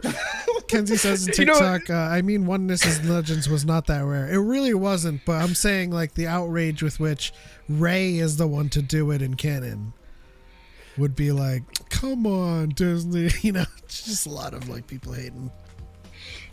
You know, maybe it shouldn't be a movie, but I think like maybe like a Lego Star Wars special of like Lego One with the fans, and it's just like a regular style Star Wars of like battle or adventure, and like every like 15 minutes someone turns to the camera and says a name that is totally out of context, and it's like, oh my god, we need to overload the power linear. Dash Rendar. They continue on with the scene, and then like 15 minutes later, it's like it just comes Mara in on J. your left. No, I think the moment they bring in Darth Talon is another Lego special. That way you can sort of kind of get away with that. Have her scantily clad like that. Yeah, in a blocky nature. DePaul, do you have anything? And you don't have to, but I'm just asking. I've been thinking, and I'm like, I'm not like you guys, like to the point like you have everything out like that, but just shooting from the hip. First movie, Rey and Finn. Rey's finishing up the Finn's training, becoming a Jedi Knight, and we're getting like the end of it, and like this last trial, something like that, his fourth trial, whatever it may be. And she has established. They haven't established. I would say not really established, but they have a plan to establish a new Jedi Order and everything like that. Poe is a general, and the new, I guess, wouldn't say the New Republic, but just in the new army, I guess, whatever you want to call it, the new government. They're doing the same thing, taking care of like criminal underworld, stuff like that, instead of making a penance from his spice selling days and spice shipping days. Mm-hmm. So, and just helping out into that. So everybody has their own little mission and their own little life going on, and as that's the premise of the first one. Second one, I got more of a you can go more in depth in that one, but the second one is once they get the Jedi Order established, you have them taking on more of the roles of the actual monk of the Jedis, how they was farmers and just doing things like that, and scholars and things like that on their own little island or planet, and not really focusing on helping the galaxy and like you guys saying, intervening more as the wizard police. But you have those Jedi Padawans and the ones that are being trained that want to feel that they should go out. They have that hunger, that that hunger for adventure, that wants to go out and help the galaxy and help the little people who needs the help like that. And then they come across one of them comes across, or he or she comes across a book or artifact that it's not known about, and is just kind of talking to him a little bit. And I can go into detail about it. Is kind of find out that it's more of a Dark Plagueis or some older Sith artifact that is just reaching out to someone who is open to the whole issue, is open to somebody who's wants more, but wants that more power, wants to help more, but is going to twist their journey, their thinking. So that's where I got so far with it, just two. I don't have three, and the third one could be more of a redemption arc, or not even a redemption arc, or of a I don't know how the third one will be yet. So that's what you can hit. I should have said this in the beginning. The prompt arrived from someone saying that they want the New Jedi Order to be a trilogy, and I replied that I would like for them to exit from the trilogy format and give the story enough time to bake, and take as many movies as they need to tell this story. And the response was, well, how could you tell it in 4 movies? So I was just like, all right, let's do that one. Yeah. See, if that's the case, if you want to take it away from like the whole trilogy thing, that would be more of a series. Yeah. I think after trilogy, it should go into TV show series if it's going to be that long of a story, because 4 movies is long. You get into like Twilight, Harry Potter, Hunger Games Part 1 and Part 2 of the ending stuff. That's basically what I'm getting at in terms of like a film series where, you know, they had 20 plus films to set up Thanos. So it's kind of like, just take, like, if you need to take the time to do it, but don't try to cram it into 3. Like the fact that you will. The sequel trilogy would have been better if there was a movie in between Last Jedi and Rise of Skywalker. Yeah. So basically what I'm trying to say is, like, when you start development on a story and you say this has to fit in 3 movies, you're kind of hamstringing yourself. Versus if you come out with a movie and you tell that story, it stands on its own, but you kind of leave it open-ended and see where it goes. Then you make the other movie, and then the other movie, and based on, like, you know, the response and how the story unfolds, they would make more movies to try to tell the complete story, you know. But trying to edit down an entire movie into 3 movies, I feel like is restraining or limiting. Yeah. I think in general, certain projects have felt like the episode count was decided before they had a story, and so you end up having to pad certain things that you wouldn't have to, or rush certain things that you shouldn't need to, you know. And and it goes in reverse too. Like, if you can tell New Jedi Order in 2 movies, you know, so long as you're not saying, hey, we need 3 movies, and you're just like scrambling to fill it in or scrambling to squeeze it in, you know what I mean? Yep. I think Part 1, Part 2 is good if it's just sort. I mean, like, I think more movies have kind of, you know, kind of like I said with the Twilight, Harry Potter, Hunger Games. Like you started to see longer format movies that, you know, books to movies, like Dune and It getting broken up into 2 movies so that they can kind of tell that whole story without, you know, having to trim too much of it down. But like something that doesn't quite need 3, I could see something like New Jedi Order being 2 movies. I think I agree with you. Like, the trilogy format is a little tiring now that we have 3 trilogies. So I think a Part 2, if I would say it's either going to be just a one-off movie, a 2-parter, or a TV show. It's kind of the way it'll probably go from now. Even I mean, I'll be as bold as to say I think they should actively avoid trilogies, because I think the greatest Star Wars projects that we've gotten are the ones that are unexpected. and it's simple. We come in there without like pre-existing notions, without wanting them. I want to see them tell this story. No, we watch the story that's being told. I think just a trilogy in general now, they'd be like, well, it's a Star Wars trilogy, which means someone's got to get their hand cut off. The second one's going to end on the downbeat. And like, there's just stuff that's going to be automatic. And if it doesn't happen, that gets uncomfortable because they wanted to see this and it didn't happen. I don't know. I just want to step out of that altogether.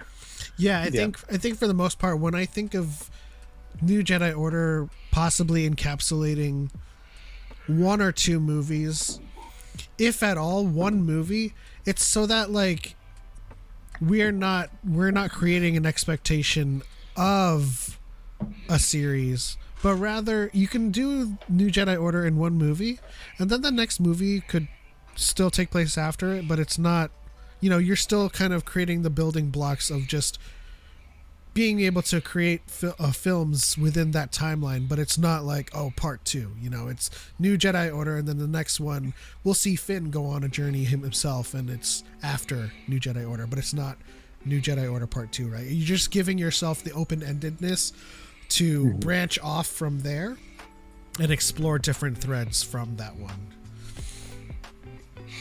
Oh. But all right, I think we have one last quick topic, right? Yeah, so this is where I'm also breaking the mold of Dyad and the Force. We are now in bonus time. So if you want to stick with us on this next topic, which is the fallacy of homework in Star Wars, or the fallacy of knowledge, and the requirement of knowledge to enjoy things, we'll be talking about that as a wrap up of the episode. That's bonus time. So if you're on the TikTok side, if you want to stick with us, come on over to youtube.com/dyadandtheforce and you can catch the continued conversation on there. But thank you so much for everyone on the TikTok side for joining us. Like I said, our conversation will continue on the YouTube side, but thank you for joining in. Thank you for hanging out. We will be on YouTube for the final topic, and we'll see you all in the next one, but may the Force be with you guys on the TikTok side.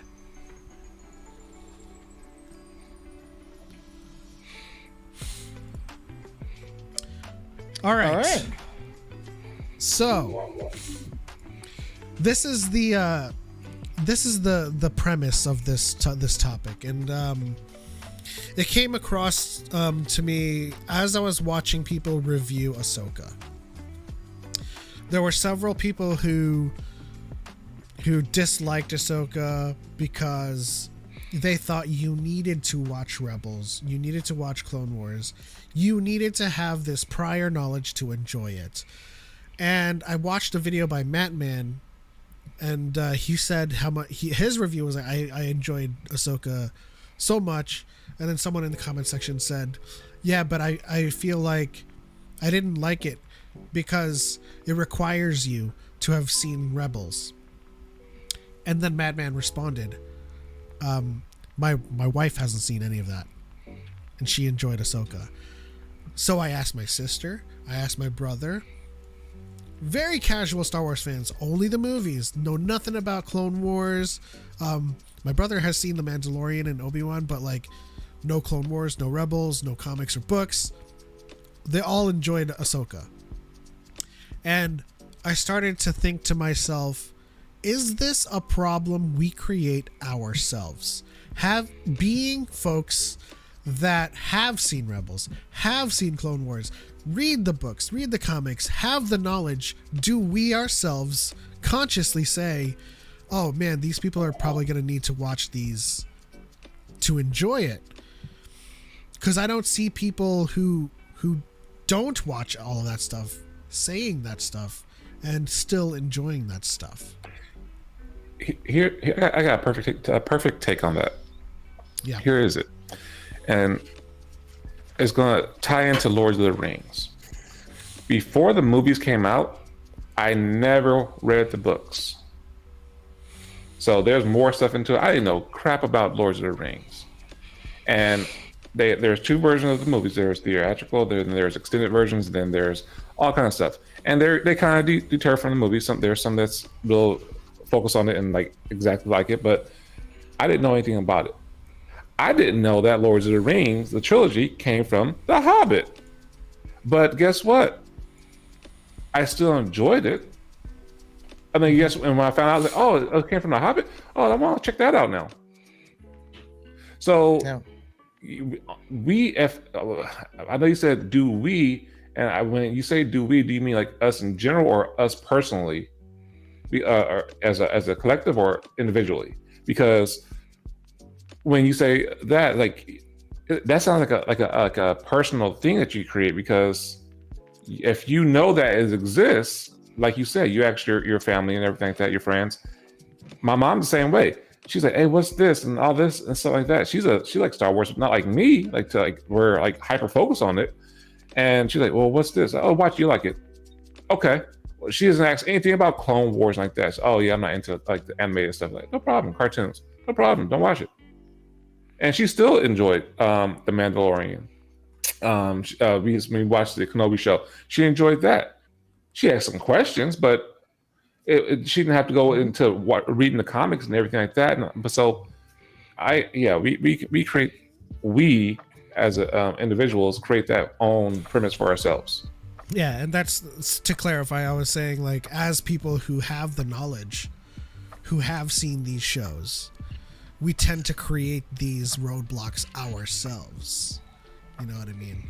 So, like, if other people who haven't seen this stuff can enjoy it, why are we saying, oh, you should probably do this to enjoy it? Honestly, you know? I won't say it. Go ahead. No, I'm not saying that. Yeah, I noticed this a lot when Ahsoka was coming out, and it was a lot of people who obviously have seen Rebels and the Clone Wars multiple times in some cases, like, oh, it's bad because you have to watch it. And I'm just like, so my whole family watched it, my mom, my dad, my sister, and they loved it. What is this thumbs up bubble that's coming that I see? Did I? Is this like a Video Ninja thing? I don't know. There was a bubble on your as soon as I did a thumbs up, it did it. I know what that is. It's a feature. Do you have a Mac? Yeah. Okay, yeah. So Macs, they have a feature with that. Yeah. Oh, that I was on a meeting at work. You can do a heart like that, or a thumbs up, or can I do it like that as well? Look at that! All right. Now I'm gonna spend $5,000 on a Mac. I got it. Yeah. Right? Work paid for this. What are you talking? No, like they all really enjoyed it. They didn't, my dad. I told my dad, like, hey, like, these are characters from one of the animated shows, and when I said that, he would ask me questions like, oh, so is that from the animated show? I'm like, yep. But he never had really any questions past that. I think what Ahsoka did really, really well was they showed us Ahsoka, Sabine, Hera, and Thrawn. And you understood what those characters were about within 5 minutes of them being on screen. Yeah, they were framed well. And, people have all their criticisms of like, oh, this was, it's like, no. The core concept was there. You understood what they were about. Sabine's entrance perfectly encapsulated Sabine Wren to a T. Mm-hmm. I think Thrawn entrance was the same. I consider the Chimera overhead as part of Thrawn's entrance. You get it. And Hera as well. We see Hera, like, within the second episode, she is like flying through lasers, something like that. Like, you understand who these characters are. Very well, and I think they've done that with every character they brought in from animation or from books and stuff like that. When they bring them in, they show you who they are, what they're about very quickly. People at work who are casual Star Wars fans, they'll watch the live action stuff, maybe not all of it. Definitely won't watch it when it comes out. As soon as it comes out, they'll watch it a little bit later.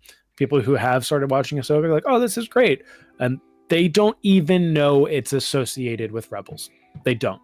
And they've never seen it. They probably will never see it. And seeing people like, oh, you have to watch it. And I'm like, you have watched it. How do you have the authority to say that, like, if you haven't seen it, you'll be confused? Because there's nothing in that show that's confusing. As far as the character development goes, like those characters are established, they have their own arcs within that. It's very much established who Ezra is in that show and why they're after him. And when you see him, they're like, hey, it's Ezra. And then they have a conversation, they have dialogue that establishes their relationship.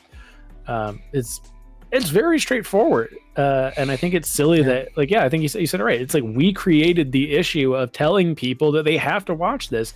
And I think a lot of people will get overwhelmed. Like, I have to watch 4 seasons of a kid show or 7 seasons of another kid show to understand who Ahsoka Tano is. No, you don't. You don't need to see any of it. It's cool. You don't need it. That's something that we created, and I think it overwhelms people. Yeah. Now, and of course, I get some that we as content creators and fans create. I would say personally, no. I've been saying from day one, you don't have to watch them. I've been saying this is not Rebel season 5. It doesn't even have the same narrative of the show Rebels. Yes, same characters, same universe, and having that knowledge could amplify things, but it's its own thing. I've been pioneering this from the get-go. And everyone, there's certain people, our friend Christy, I told her, there's been actually several people, they weren't going to watch it because they're like, I would watch it, but I haven't seen it. Watch it. You don't need to see it. I've been saying that, screaming it from the rooftops since before the show came out. And everyone I know, likewise, who hadn't seen those things, are now interested in seeing those things. They liked Ahsoka enough that they want to see it. And most of the negative discourse comes from the people who have seen the things because their expectations weren't validated, but it wasn't going to happen because they weren't going to make a show that you had to see the other things.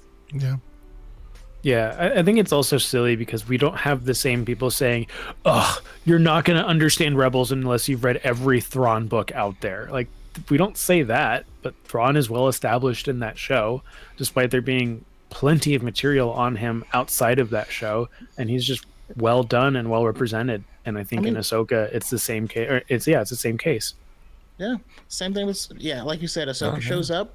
You don't have to have seen Clone Wars. When Rex shows up, it's cool if you know, but all you need to know, this is one of the clones, and he's badass, and I loved when Rex got to kind of relive his Clone Wars glory in that one episode. But honestly, when we get that when we recognize a character or a scene or a flashback, something like that, it's an Easter egg. It's just like a love letter to the previous fans. Here we go. Here's a little something for you. It's not you have to know this. Like, for instance, when Star Wars first started, did we know who Darth Vader was?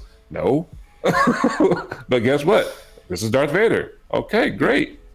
That's every piece of fiction. It's like you go into a new story and you don't know who these people are. But you're gonna learn. And that's the thing is like, my family went into Ahsoka, and they didn't even really remember her from Mandalorian. They're like, oh yeah, that's the girl with the white lightsabers. Okay, cool.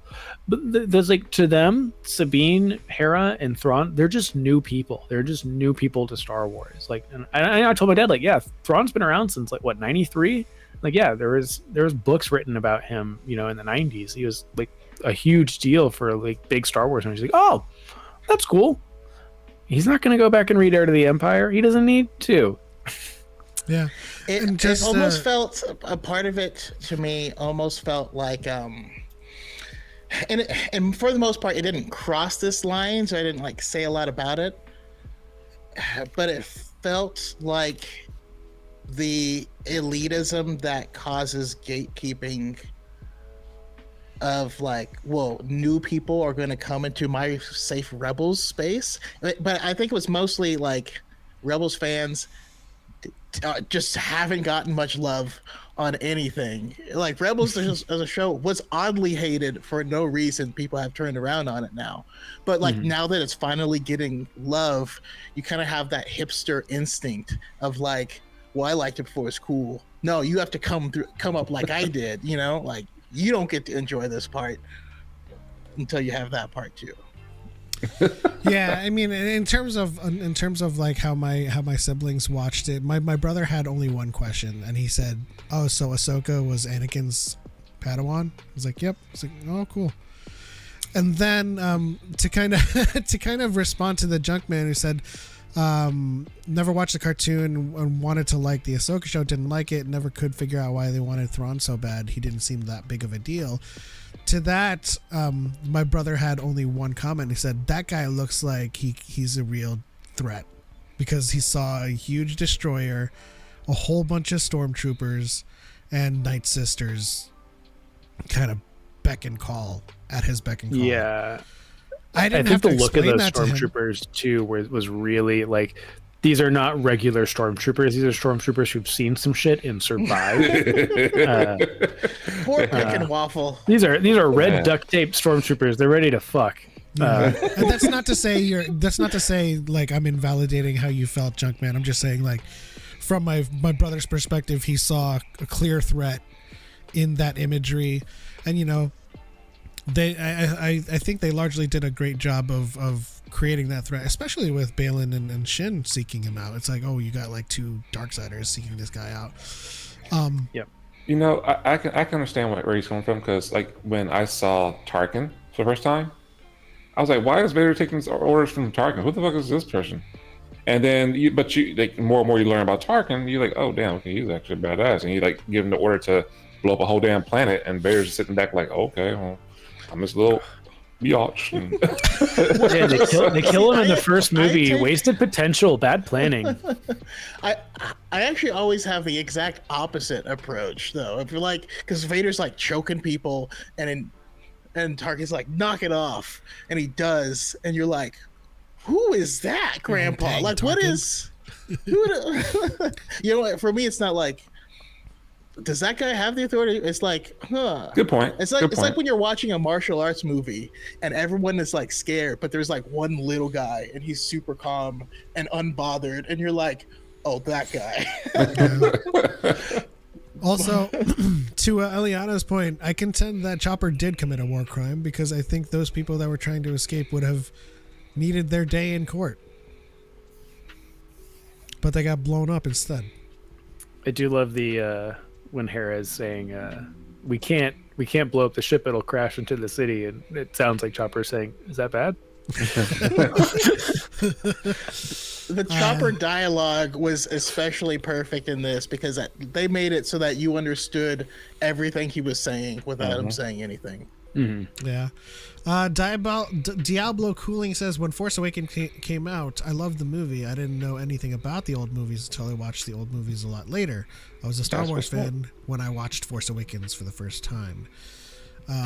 Blue Eagle Gamer says, anyone wanting to watch Ahsoka has got to watch Resistance, not because it links to it, just because it's cool. It seems not many have given it a chance. That's a sentiment I believe Chase would wholeheartedly, retweet. It's not Rebels season 5, it's Resistance season 3. Get it right. The Xionos are in it. It counts. It's true. It is true. I think where I can't come down on it is after giving it some thought and hearing everyone here, I think what it comes down to is not that you should watch these shows in order to enjoy this show. I think what we really mean is, if you want to experience it like we are going to experience it, you should watch this show. Because I think for the most part, you can enjoy these shows without having known anything, not watched anything.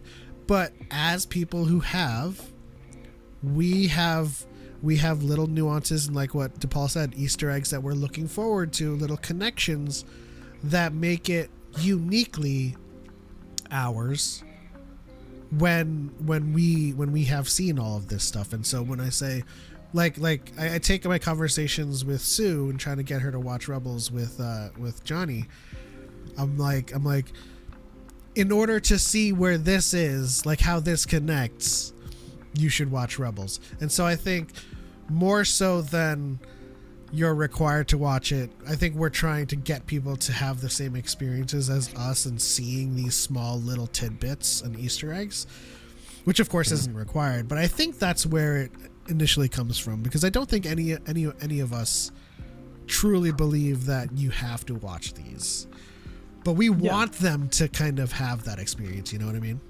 Yeah. Yeah, and I think like something as simple as Sabine and Ezra seeing each other, like even if you've never seen Rebels, like this is the person that she destroyed the map for. Like there is like this person clearly means a lot to Ezra, and it's something that this gets thrown around so much, like, oh, they should have shown, not tell. And like they did plenty of showing and they did plenty of telling. They did a great job of Bailey both said Ahsoka. Listening to recordings of Ezra like by herself and being sad. And like Balin's like, it's I know very you clear think he's the only family you have left. That's Yeah. a lot of telling too.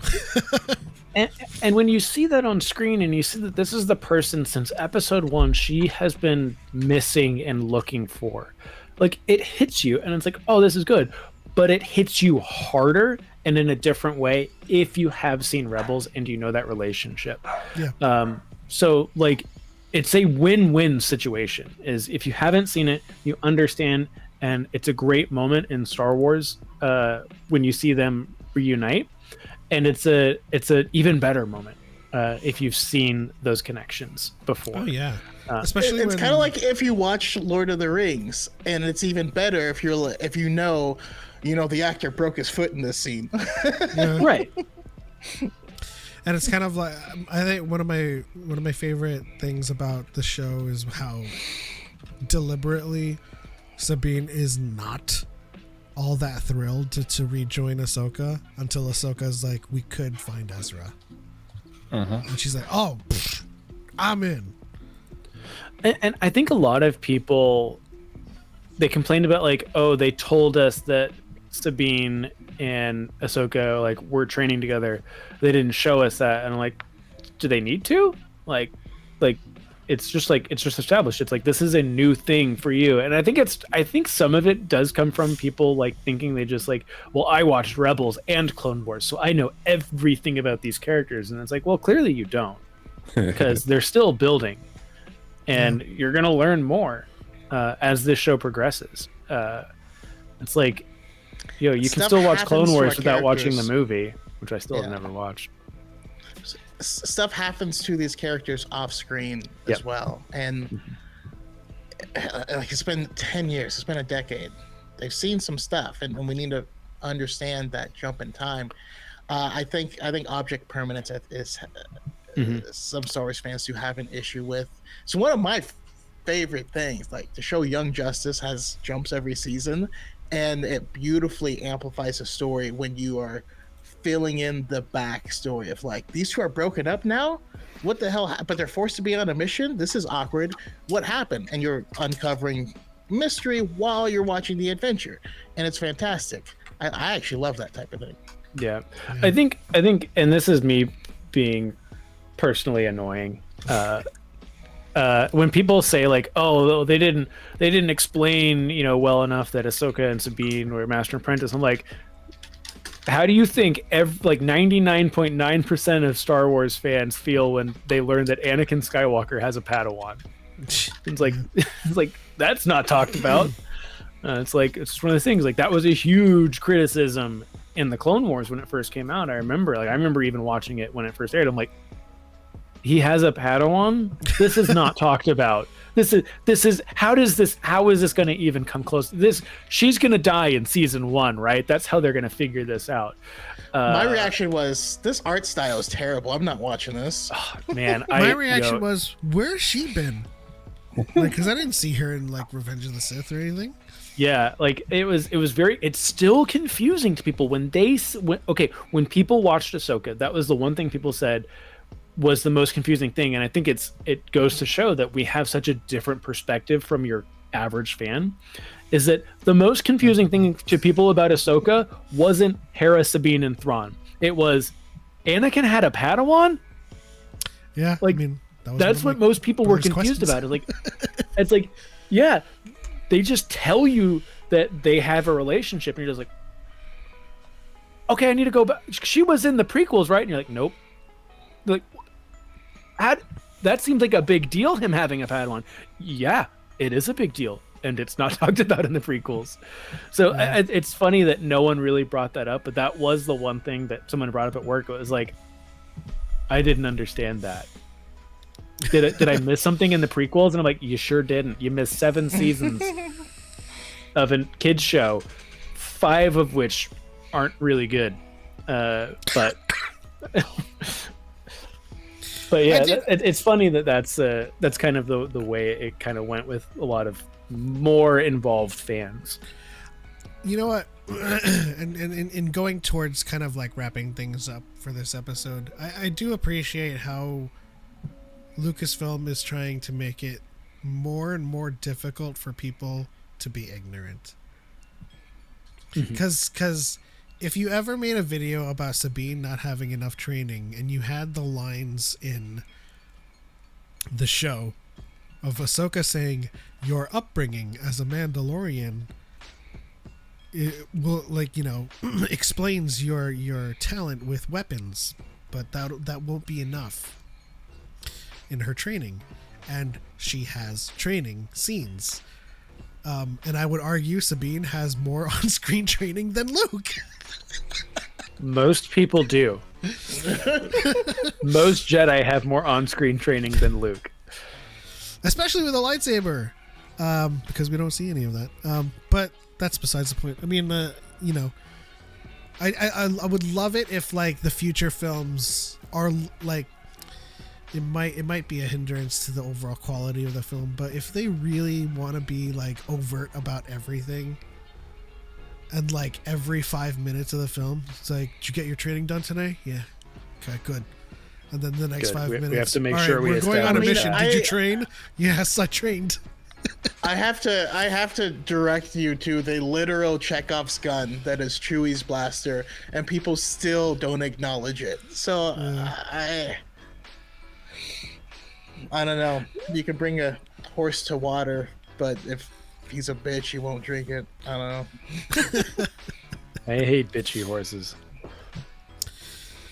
Okay, so but we are 30 minutes over and 9 minutes into over bonus time. I want to thank Chase for calling in, for wanting to contribute to the Charmin Obaid Chinoy topic, but contributing so much more to our other topics. Always appreciate your voice. If you can, I appreciate you guys. well, thank you very much. If you can let everyone know where they can find you on the social medias, please do so. And if you have any final thoughts, and goodbye. Yeah, you can follow me on TikTok and Twitch at Forward Into the Black. I'll also be on One with the Films this week. I don't know if they do, like, surprise screenings of movies, but we're watching a really messed up movie because they tend to watch real fun little wholesome movies over there, and I'm like, no. If I'm coming on, I want you guys to be traumatized. So you can see me, Naf and Keegan, talking about really messed up stuff this week. And I guess for closing thoughts, I'm very excited, not just for the director of the Rey movie, but I'm just excited for more perspectives on Star Wars to give us different stories. I think we've been saying that with the shows. I think Andor is probably my favorite example of a show that is so unique but still feels so Star Wars. It's unlike anything else we've gotten. Like, even compared to Rogue One, it's very different from that. But I'm excited to see how an activist documentarian handles a story about the Jedi. And I'm excited to see other people lend their voices and their perspective on Star Wars. And all the countless people who complain, and the people who complain to complain. And we could probably do a whole episode of something on just social media discourse and how it is now, how it used to be, and where it's heading. But just keep your chin up. I'm just excited there's more Star Wars coming. Rogue Squadron is going to be out on December 22nd, 2023, so I'm excited for that too. Absolutely. And as Digital Jedi Master says, I'm excited for all the videos I'll get to make debunking additional plot holes of New Jedi Order. I do look forward to that. There will be people who are like who will say, "Oh, this is a plot hole." You know, I did enjoy that era of content making. But Choco, Also, a digital Jedi Master. I'd like to invite you on if you want to come on next week. Just putting that out there. But this has been a awesome conversation. We did go long, but I think for good reason. And I think it was really, I don't know, it was a fun conversation to have, and I think an important one to have. Appreciate everyone in this community for just being rock solid and badass. Yeah, to more talks like this. absolutely. And to echo Choco's point, we never go long on Dyad and the Force if the conversation isn't great. And more often than not, we do go long because conversations are great. So thank you guys so much for tuning in on the YouTube side. And if you are from TikTok on the YouTube side now, thank you guys for coming over for bonus time. That is something new that I'm implementing just so that, we can get more people on the YouTube side. But yeah, we'll be doing the main show simulcast on TikTok and YouTube, with the final portion being bonus time. Digital Jedi Master, reach out to either Choco or myself on TikTok or our social media, our Twitter or whatever, and we'll get you situated for next week. But yeah, that's it. On to the next one. For light and for life, we are all the Dyad. may the Force be with you always.